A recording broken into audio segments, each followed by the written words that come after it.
Hello everyone. अगर आप officer level की कोई भी डिफेंस एग्ज़ाम देते हैं जैसे कि एनडीए, सीडीएस, एफकेट या फिर आईसीजी असिस्टेंट कमांडेंट, तो उसमें रिटन एग्ज़ाम के बाद एसएसबी सेंटर आपको चूज़ करना होता है। जिसमें एक ब्लंडर मिस्टेक जो स्पेशली फ्रेशर कर जाते हैं वो ये है कि एसएसबी डेट को चूज़ करने में लेट कर जाते हैं, तो उससे जो डेट लास्ट में बचती है वही उनको लेना पड़ता है। तो मैं आपको कहूँगा स्पेशली इस बात पे ध्यान आप रखिएगा कि जब भी कभी आपका एग्ज़ाम क्वालिफाई हो रिटन वाला, तो आप सेम डे उस सेंटर को भर दीजिए। जिससे आप क्या होगा, जो भी डेट है जिस भी लोकेशन को आप चाहते हैं वो इजीली आपको मिल जाएगा। अदरवाइज़ जो है, अगर आप कोई फ्रेशर है तो उसको कम से कम 5 से 6 महीने का टाइम चाहिए होता है। अगर आप सेम डे भरेंगे तो आपको 6 मंथ का टाइम मिल जाएगा। लेकिन अगर आप 2 दिन डिले कर देंगे तो फिर आपको लास्ट के 1 महीने मिलेंगे और 1 महीने में तैयारी नहीं हो पाती है। तो इस तरीके से आप एसएसबी में फ़ेल हो सकते हैं, क्योंकि 1 महीने में उतनी अच्छी तैयारी फ्रेशर की नहीं हो पाती है। तो ये है मिस्टेक जो नॉर्मली बच्चे कर जाते हैं, जो मैंने भी करी है। क्योंकि मेरा जो है एसएसबी सेंटर मुझे मैसूरू मिला है और मेरा प्लान था उसको बनारस और देहरादून भरने का।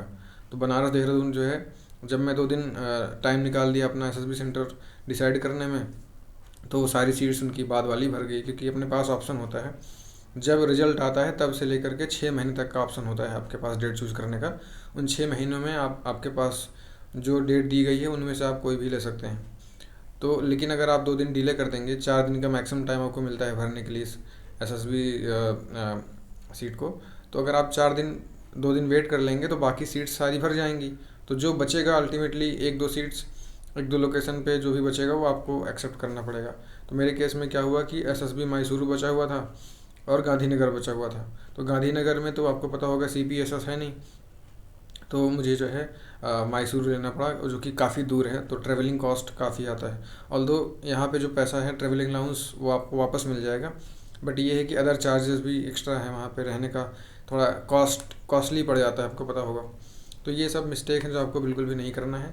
तो एक आपके लिए सजेशन ये है कि जब भी रिटर्न एग्ज़ाम आप क्वालिफाई करें, सेम डे पे 1 घंटे के अंदर अंदर ही आप एसएसबी जो है सेंटर को फिल कर दीजिए। जो जिस भी लोकेशन पे जिस भी सेंटर को जिस भी डेट पे चाहते हैं अपना सीट कंफर्म कर दीजिए, ताकि आपको कोई भी दिक्कत अब ना आए। क्योंकि मेरा प्लान ये था कि एसएससी सीजीएल का मेंस है दिसंबर में, तो ये सब दिसंबर का मेंस देने के बाद अपना जनवरी, फरवरी, मार्च 3 महीने अपने पास बच जाएंगे। एसएसबी की तैयारी उसमें हो जाएगी और मैं मार्च एंड तक अपना अप्रैल फर्स्ट वीक में एसएसबी दे आऊँगा। कहाँ पे? बनारस में या तो देहरादून में। बट वो डिसाइड करने में कि दोनों में से कौन सा बेटर है मेरे लिए ज़्यादा, वो डिसाइड करने में हमने 1 दिन 2 दिन लगा दिया, जिस वजह से सारी सीटें भर गई। और फिर मुझे अल्टीमेटली 2 ऑप्शन बचे, मैसूर और गांधीनगर, उनमें से एक मैसूर चूज़ करना पड़ा। तो ये मिस्टेक आप मत करिएगा गाइस। फिलहाल मेरा एसएसबी जो है 4 नवंबर को है 2024 में ही। अभी से मेरे पास 10-15 दिन का टाइम बचा है मैक्स टू मैक्स। तो इसमें जो हो पाएगा मैं करूँगा। इस बार मेरा फर्स्ट टाइम है, फिर अगली बार एग्ज़ाम दे के और फिर अच्छे से तैयारी करेंगे एसएसबी की। तो ये था इन्फॉर्मेशन जो मुझे आपको बतानी थी कि अगर आप ऐसा कोई एग्ज़ाम देते हैं एनडीए सीडीएस वगैरह, तो इसमें ये गलती आप मत करिएगा एटलीस्ट, ठीक है।